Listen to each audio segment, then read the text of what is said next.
Introducing your host, former Canadian child star of Happy Moose Time Hour, Mark Ballion.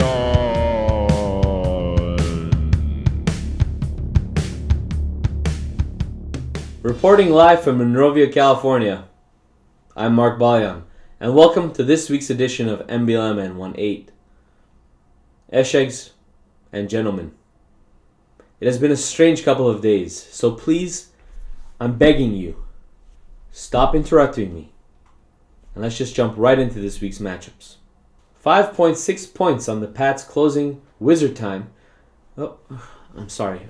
time drive was enough to surge Seruj past Sako in a strange studio revenge opportunity. Sako outscores the remainder of the league by 31.7 points, but Huevos splats right onto the pavement behind Seruj in the overall rankings, tied with three others at 2-1. Seruj takes a commanding lead in the standings with his 3-0 record. Sources say that after evaluating Lonzo's three-point percentage and LiAngelo getting bailed out of Chinese prison by President Trump, LeVar Ball has contacted Seruj to adopt him and change his name to Le Seruj. More on this later.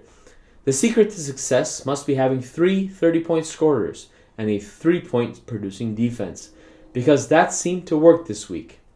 Sako got a huge push by rookie wide receiver Calvin Ridley, but to no avail. Seruj advances to play against America's team, Setyan Fontable, and owner Ara Yardımyan, with an inevitable loss next week. And Sako goes on to his bye week next week against the Wizard. Sevag has the next highest score this week as he takes down everyone's favorite advanced math teacher, the Wizard. Hopefully, in Mark's numerous mock drafts, he drafted a team that would win a game in this league, as he barely squeaks over 100 points. Boasting his highest scorer, the Pittsburgh defense, Mark takes a huge blow at tight end as Evan Ingram goes down with an injury. Sevag starts a loser in Tevin Coleman, who scores 12.7 points, while the rest of his team, the Trash Birds of Atlanta, got 37 in a losing effort against New Orleans. Good weeks by a solid wide receiving core that features Odell Beckham Jr. Sevag outscored Mark at wide receiver by 84 to 39.8. Both of them starting four options. Sevag goes on to play Greg next week. Kevork steals an unexpected win against America's team, Setyan Fontable, and owner Ara Yardımyan. Kev is aided once again by the GOAT, Drew Brees, who is now the owner of the most completions in the history of the NFL. Everyone here at MBLMN would like to congratulate Drew Brees on this stupendous achievement. Ara isn't aided by his double rainbow combination on Sunday night, who combined for 0.1 points less than opponent Sammy Watkins. Kevork let Dan Bailey pass through waivers and fall to me, but a good choice, as at least his kicker produced 3 points. Kevork did start Philip Lindsay, who, like fellow Denver Broncos fan Seruj, punched an opponent during a sporting event and contributed only 2 points. When asked about his matchup with Kevork next week, his opponent was quoted as saying, "Ah."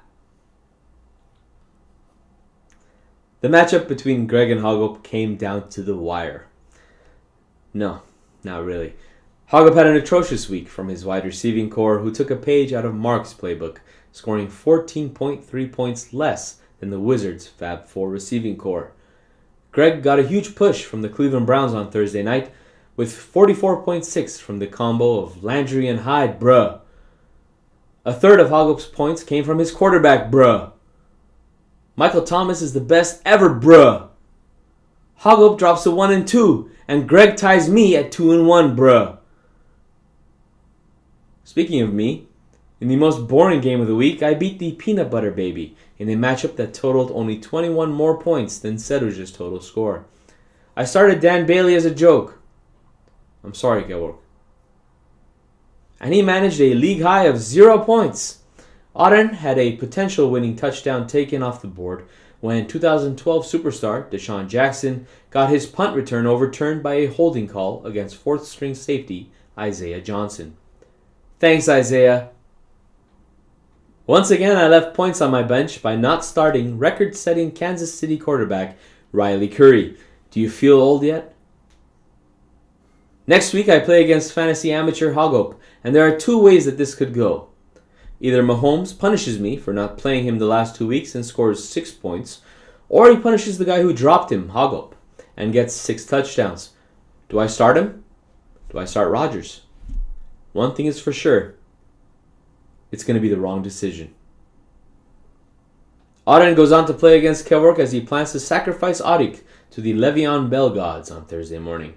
But more on this later. Let's talk about standings. Seruj takes over first place as he advances to 3-0, continuously never losing. Sako is less than 2 points away in overall points.